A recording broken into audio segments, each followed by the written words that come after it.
ძველი რატომ აკრიტიკებს ახალს? ყველა თაობაში ესე იყო მგონი. ჭავჭავაძის თაობას აკრიტიკებდა გრიგოლ ორბელიანის თაობა და ბუნებრივია.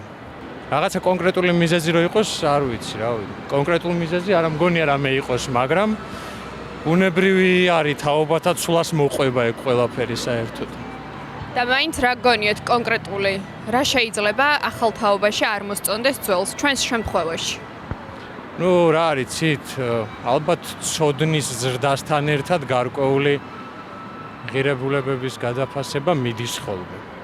რაღაცეებში უკეთესები არიან ახლები ვიდრე ძველები და რაღაცეებში შეიძლება უფრო ცუდები იყვნენ ახლები ვიდრე ძველები. თუმცა ნუ ცუდი ხარ უფრო უკეთესი ხარ, რაღაცა ღირებულებითი ცვლილებები მაინც მიდის რა.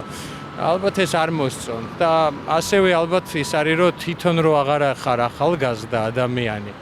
უფრო სხვა თვალით უყურებ იმ ქცევას, რაც შეიძლებოდა შენ რო ახალგაზრდა ყოფილიყავი, პრინციპში გაგეკეთებინა ამ ასაკში. ხომ არ გგონიათ, რომ ზუსტად ის აღიზიანებთ, რომ იმას აკეთებენ ეს ახალი თაობა, რასაც ისინი ვერ აკეთებდნენ თავის ახალგაზრდობაში? თუ იმენა კონკრეტულად ამ შემთხვევას გულისხმობთ, საბჭოთა კავშირის დროს ხო, შეიძლება ბევრი რაღაცა აკრძალული იყო, რაც ეხლა აღარ არის და შეიძლება რომ დღეს რაღაცა ბევრი რაღაცის მეტი საშუალება აქვს ადამიანებს, მაგრამ მაინც არ ვფიქრობ რომ რაღაცა, იმიტომ რომ მე ბევრ ძველი თაობის წარმომადგენელს ვიცნობ, რომელიც ჩემზე უფრო თანამედროვე არის და ჩემზე უფრო გახსნილი არის. მაგალითად, რა ცხონებული მამაჩემი მაგალითად ძალიან თანამედროვე ადამიანი იყო, შეიძლება ბევრ რაღაცაში ჩემზე უფრო მეტად. მამაჩემის ძმაკაცები, რომლებიც არიან ძალიან მაგარი ადამიანები, ჩემზე ბევრად უფრო გახსნილები არიან ბევრ საკითხში. თქვენ თუ გქონიათ ინტერესთა კონფლიქტი ძველი თაობის წარმომადგენელთან? ჩემს ნათესავებთან და ახლობლებთან ნაკლებად, თუმცა როგორ არა, კი. გარკვეული ინტერესთა კონფლიქტი ქონია. მე მაინც ალბათ უფრო ცოტა ძველმოდურ ადამიანად ვთვლები. თანამედროვე თაობასთან შედარებით რა. მაგრამ რაღაცა ისეთი რაღაცა გარკვეული საკითხები არის ხოლმე, კი.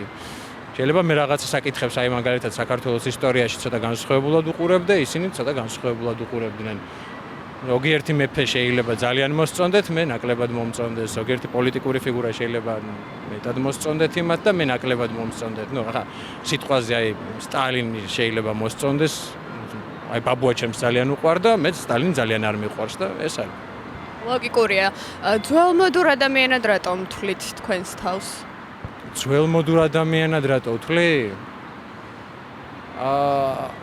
ძველმოდურ ადამიანად ვთვლი, მეთქი ცოტა ისეთი ნათქვამი, შეიძლება ძველმოდური ადამიანი არა ვარ.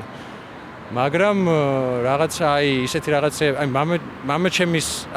მამაჩემის ხელა მეგობრებიც მყავს, ესე რომ ვთქვათ რა, პატარა მეგობრებიც მყავს ჩემზე, ჩემი ტოლას და მამაჩემის ხელას და იმათთანაც ისე ჩვეულებრივად ვატარებ დროს სიტყვაზე, როგორც შეიძლება ჩემ ხელა ადამიანებთან ერთად გავატარო.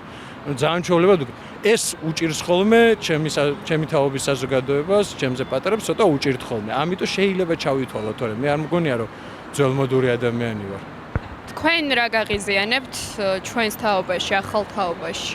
რა არის, რას შეცვლიდით? ხო, აი არაფერი არ მაღიზიანებს დედამიწის ზურგზე.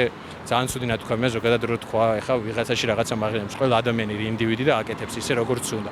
ერთადერთი რაც შემიძლია ვურჩიო როგორც ადამიანს არის ის, რომ რავი,